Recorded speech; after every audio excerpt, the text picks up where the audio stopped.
give us your thoughts on where the Longhorns are coming out of the junior day, and what you think is top of mind for these Horns. Yeah, it's I think the day went great for them. They hadn't almost considering how cold it was, and kind of started earlier in the day. They had a pretty awesome turnout. There was only a few no shows. Obviously, it's January, not a big deal, but they had a pretty good turnout, and the guys had a good time.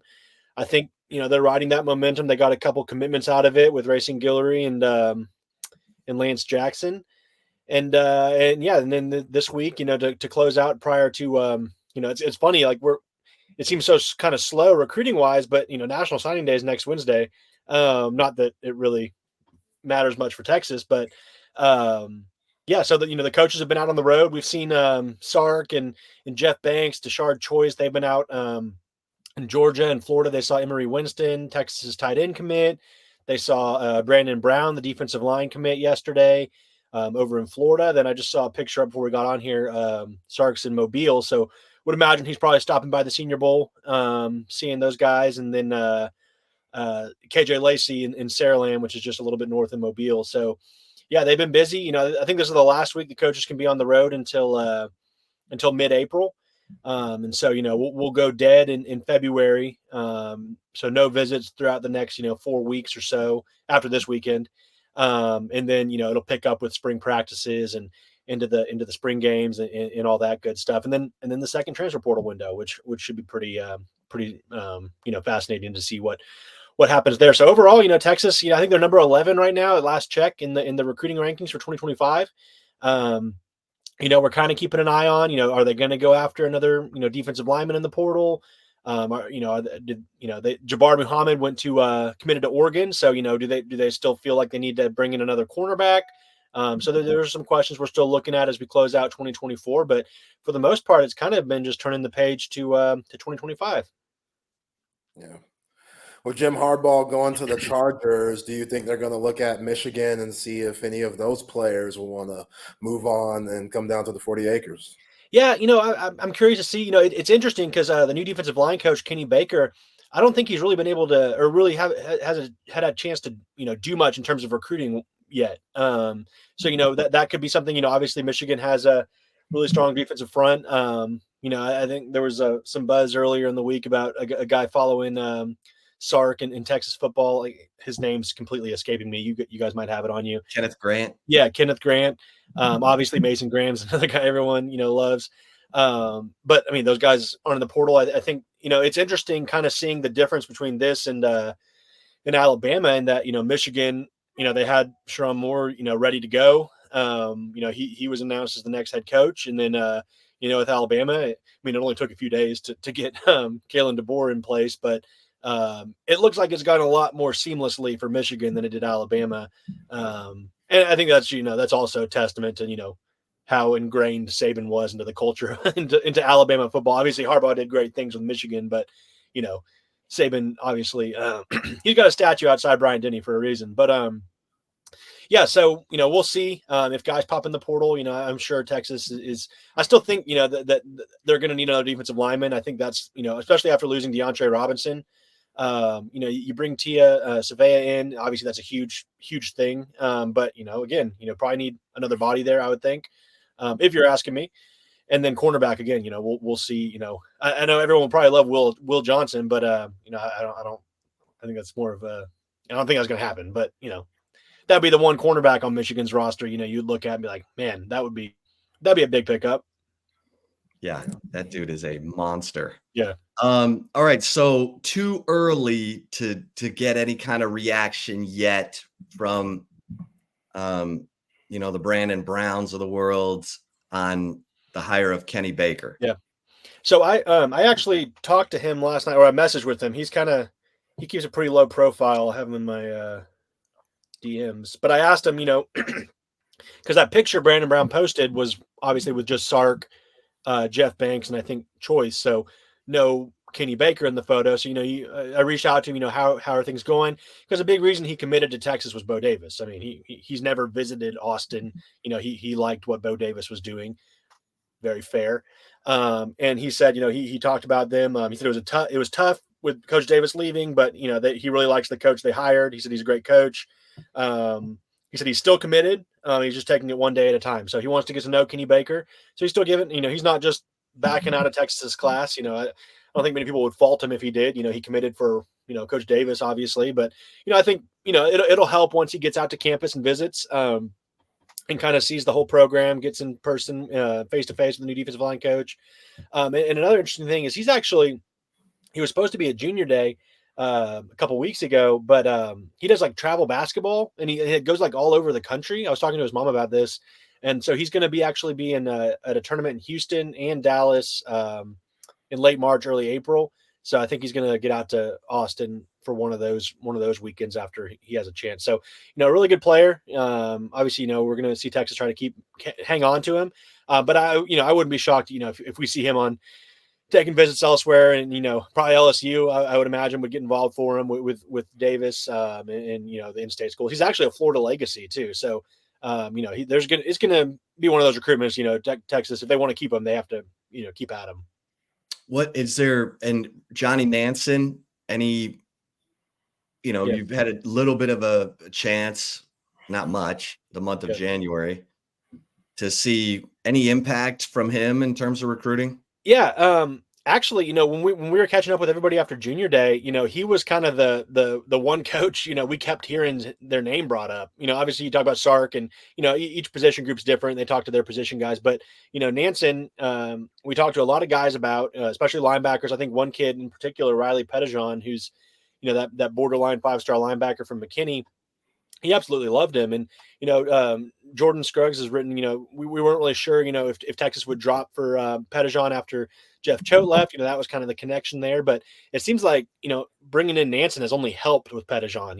He was just raving about Texas and, just the football knowledge and the personality and how much they were able to connect with Nansen on that visit. So, him, we talked to some defensive linemen. I know Floyd Guidry, another guy that really loved Bo Davis, and would probably, if Bo Davis was, I don't want to say if Bo Davis, he was looking at committing to Texas on that junior day weekend.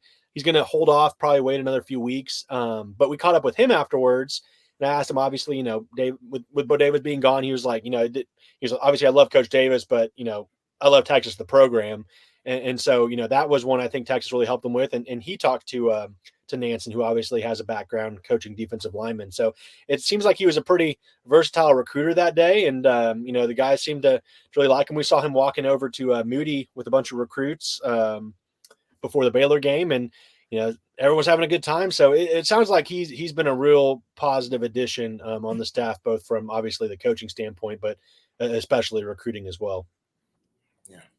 Hank, there's a video that's gone around, social media where I saw Kobe Black asking Colin Simmons a question when they're at one of these camps, and he asked them, what offensive tackle do you think you could beat in the NFL? And Colin Simmons said Trent Williams. And they started laughing and stuff. And obviously Colin Simmons, being the 5-star out of Dugganville, he's not too short on confidence, but he's also seems like he has a Trevondre Sweat about him where he's a little bit of a jokester and pretty cool guy to be around. Did you get that? Yeah, no, I haven't seen that video. I'll have to go search it. But no, yeah, I mean, I feel like kind of like it almost reminds me of Micah Parsons. That dude was crazy, like not like crazy bad. Like he just loved football. He was just shot out of a cannon every play. There was when we were at the Army Bowl a few years back, they were doing I guess it wasn't walkthroughs, but they weren't wearing full pads. And he was coming off the edge, and you're not even supposed to like touch the quarterback at the Army Bowl practices.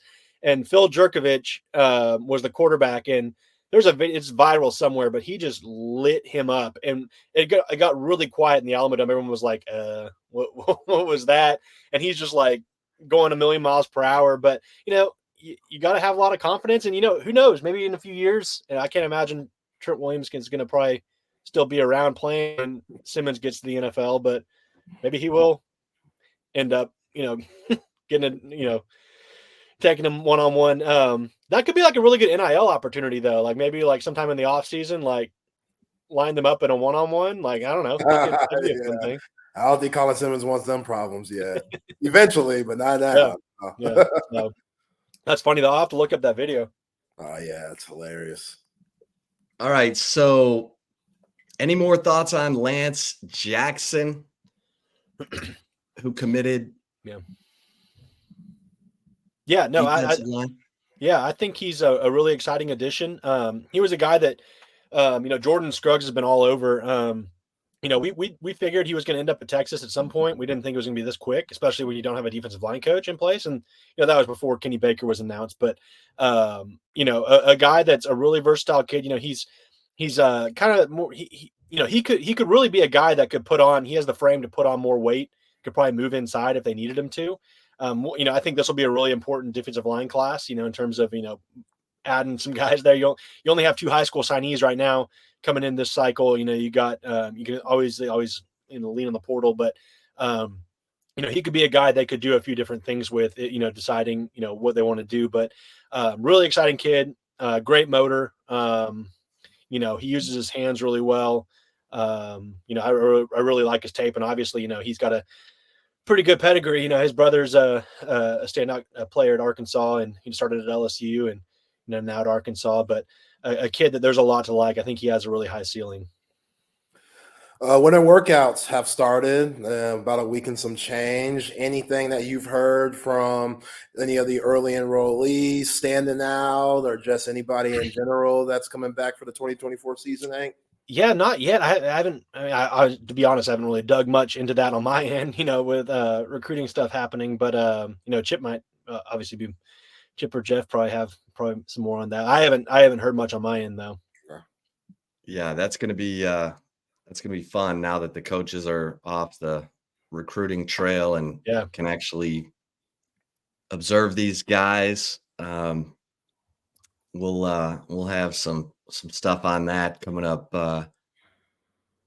soon. But I love you all put out your 10 most wanted in the Stampede this week, talking about the 10 most wanted in the 2025 class, and talked about the defensive line being a big priority. But maybe talk about a couple of your favorite players on that top 10 most wanted list. Yeah, and Jordan and I when we were together, we were talking. Defensive line is obviously going to be a really high priority, but and we noted this in the story. It was just we have to kind of see Kenny Baker and his style, who he wants to go after. Obviously, it's all going to be a reflection of Sark's culture and style and who they like, and it's not going to be the defensive line coach making all the decisions. But you want to see who he can connect with, who can get out there. So I think we'll do the 10 most wanted again here probably in a couple months, and I think we'll probably add some defensive linemen to it. But before that, one guy, obviously, I think he's at the top of everyone's list is DeCorian Moore, the just phenom 5-star wide receiver from Duncanville. He's committed to LSU, but that hasn't slowed down, Texas from trying to flip him. And, I think they'll be in it to the end for him. And, you're seeing LSU, they've been crushing it on the recruiting trail for 2025. So they're obviously stockpiling some talent. And, I'm sure that helps, keeping him in the fold with, Bryce Underwood and the guys they're getting. But, I think he's probably the most exciting player in the 2025 class. Prior to Ryan Williams reclassifying, I would have given Ryan Williams the edge just above him. But now with Williams in 2024, I think DeCorian Moore, I think he's rated he's in the top 5, I think, for most people. But just a stud playmaker, a guy that Texas wants to bring in this class. Michael Fasusi, the 5-star offensive tackle. We talk about defensive line a lot. I think offensive line is going to be a big priority this class. You only signed 3 guys from the high school ranks in 2024. And so, you want, and it's a really strong year in the state too. Fasusi is obviously the one we're going to write about probably the most, just because he's the most talented of this group. That's going to probably be a Texas OU battle down the stretch, but he's really high on Kyle Flood and, likes what's going on at Texas. And I think Texas is very in a good spot there. And then, there's several other offensive linemen throughout the state we've written about. Jordan Davison, the running back from Mater Dei, he's a guy that he's been to Texas half dozen times, was on campus for junior day with his family. I could see him, being the guy in this class. I think it'll be a 2 running back class, but he could be a guy you consider in the top 10. So there's a bunch of them. I'm trying to think. Riley Pettijohn, the linebacker, I think he's probably the biggest target at that position. And again, like you're saying, there wasn't a lot of linebacker. There's one linebacker signed from high school in 2024. So you have to imagine Texas is going to try to take more than that in 2025. And I think Pettijohn's probably at the top of the board. Well, that is okay. So one of the guys that I'm always curious about the athletes, like Michael Terry. Yeah, who's in that 2025 class. Where does he want to play, or where do you project him? Well, when we talked to him after he got the offer at junior day, and when we talked to him, he's like such a good football player that Texas is just like, we're going to recruit you as an athlete, figure it out later. And when we listened to Sark after that signing day press conference, I feel like I heard him say position flex like 20 different times when talking about their signees. And so I think that just, that if you can do different things, that makes you a lot more valuable as a prospect. And Michael Terry could do that. He told us he wants to have the ball in his hands, or he would prefer to have the ball in his hands. So, you got to think offense with him. But yeah, we included him. He's a, big time target. I think, getting that offer at junior day, I think that, I think Texas is going to be a tough out for him, now that he has the offer. And obviously he's in San Antonio. So, to go through anywhere else really in the state, I guess unless you're going to Houston, you have to go through Austin. So, I think that'll play to Texas's advantage as well.